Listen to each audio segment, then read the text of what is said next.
So here is a review of Lego Star Wars art, the Sith. So first thing I will say is this Lego Star Wars art, the Sith, of Darth Vader looks so much better in person than just looking at it on the box or in any little picture you may see on the internet. This piece of art looks incredible in person. The colors pop, it's a decent size, it looks awesome. Now when you are putting this together, it comes in little 9 square pieces that you put all the smaller pieces on. It took probably about 3 to 4 hours to kind of get it all together. The frame itself maybe took about 15 minutes of piecing everything together. And one of my favorite little things is just a little added touch of the little Star Wars sign right there.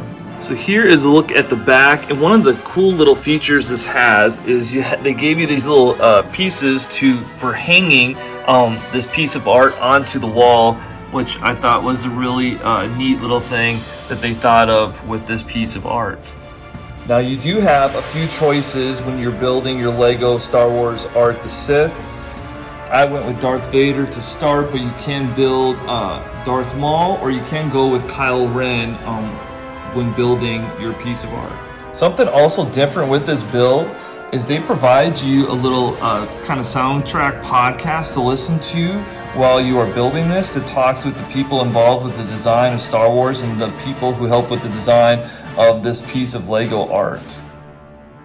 To build this big Vader piece, you will have to buy 3 different sets to put this together, but this looks like it would be awesome to have, and I will eventually get this one together myself.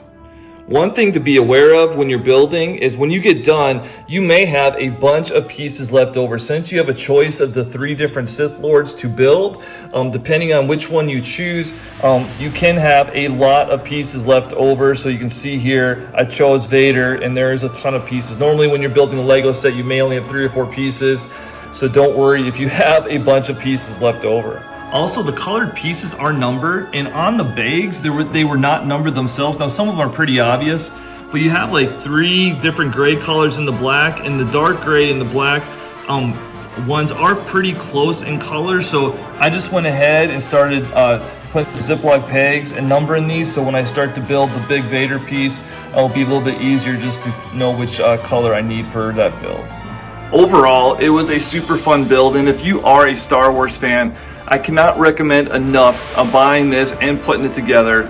And I do think that down the road that you will see the value of this increase over time, just because of how cool of a piece this is, and with it really being truly a piece of art.